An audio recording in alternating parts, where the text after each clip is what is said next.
If you can look at a piece of furniture and say, gee golly, that sure is very liney, Scandinavian it is.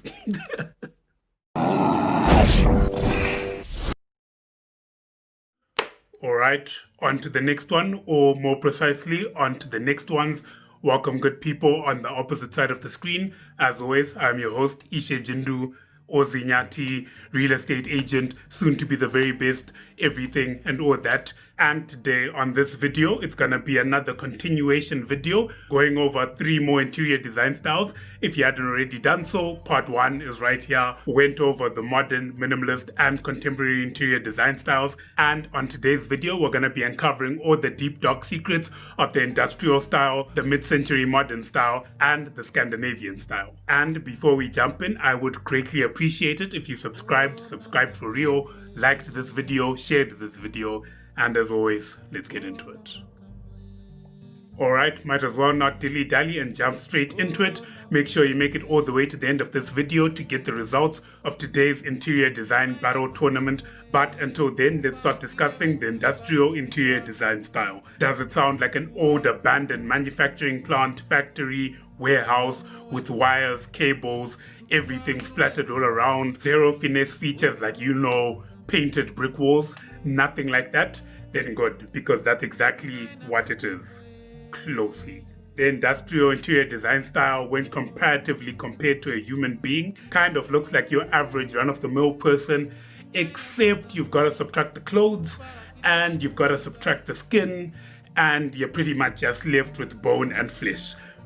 Yeah, pretty much. And on a person, it would be gross, but when it's an interior design style, it actually kind of pulls it off to make something that's rough and ragged, but in its own unique way, it's kind of cozy as well. Let's talk about it.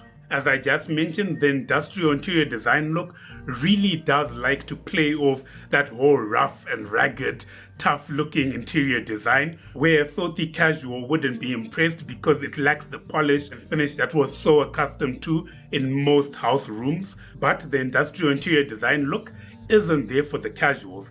This is for people who like to look under the hood of the car and see what makes it run. You're looking at open beams, concrete walls, bricks all over the place, pipes, wires, cables. Okay, probably not those things because of regulation, but you're really looking at what makes the home on a structural perspective. What exactly is beneath the clothes that cover your room? The industrial interior design isn't unfinished, it's naked and it's raw, and that's exactly why I love it. Its color schemes aren't fancy, it's your steels, it's your woods, it's your coppers, it's the raw unfiltered colors and materials of exactly what you'd use to make up your home. There's no plush. And also feeding into that industrial factory look, you don't often focus on having a lot of natural light emanating in an industrial styled home. Instead, almost the entire look and feel of the place relies on that synthetic lighting that you get from long raw lights throughout your property. As I also mentioned before, furniture and accessories often lean away from anything plush and overly soft. Instead, you're having your dark colored leathers accented and put on steel or wood. It just likes to have that industrial feeling look to it, where everything seems like it was made in that room. In terms of accessories, the industrial interior design is often the least flattering towards accessories. I mean, your entire home is pretty much an accessory. Everything is open, everything is visible to the public. You're pretty much looking at the skeleton of your home. And if that isn't accessory enough, I don't know what is. You can get away with some simple artistic features or sculptures or paintings or anything of the sort that isn't overly flashy and instead mouths with the entire design of the property. If you want to put a little more plush and fluff into the rest of your property, you might just want to think about the next style we're talking about now, which is the mid-century modern interior design style. Let's talk about it. And somehow all these modern interior design styles are the hardest for me to properly explain and detail out. I know I should probably seek to look into all the subtle nuances that differentiate them from one another, but in all honesty, between this and the modern interior design style, the contemporary interior design style, and a little bit of the minimalist interior design style. If I was going to try to differentiate all the differences between these three, I might as well be acting like a wine snob in order to tell you the subtle differences, fragrances, and hints between the flavors, because pretty much the mid-century modern interior design style is a mishmash of all these three styles. And while some proper connoisseurs of interior design might be able to look at it and say, no, this isn't this, it's this with a dash of this and a teaspoon of that, while I'm just sitting here in the back presenting to you that, yes, this is wine. Honestly, from the research I did, the mid-century modern interior design style is really just watch my part 1 video on the modern interior design style, the minimalist interior design style, and the contemporary interior design style, because it's basically just those three. Let's move on to something that's actually more unique. Let's talk about the Scandinavian interior design style. Actually, looking at it, today's episode has been very much like a burger. We had the interesting one, the Blair one, and go back again with another interesting one. Between the industrial and Scandinavian style, these are probably the most interesting and unique designs that I've talked about so far between part 1 and this part right here. Hopefully we get a lot more interesting styles down the line as well. Explaining the Scandinavian interior design style off the top of my head, I'd have to compare it to having an artistic style that really just uses a ruler and a pencil. The Scandinavian style has very obvious and deliberate lines throughout everything in the room. From the lighting structure to the accessories to the furniture, everything has clear-cut straight lines throughout the room. It's nearly impossible to separate this interior design from its lines. It's minimalistic, but the lack of stuff is made up for by the uniqueness of the stuff in the room. If I had to point it out right now, the Scandinavian style as well as the industrial style are the most obvious to pick out and name from all the styles we've spoken about so far.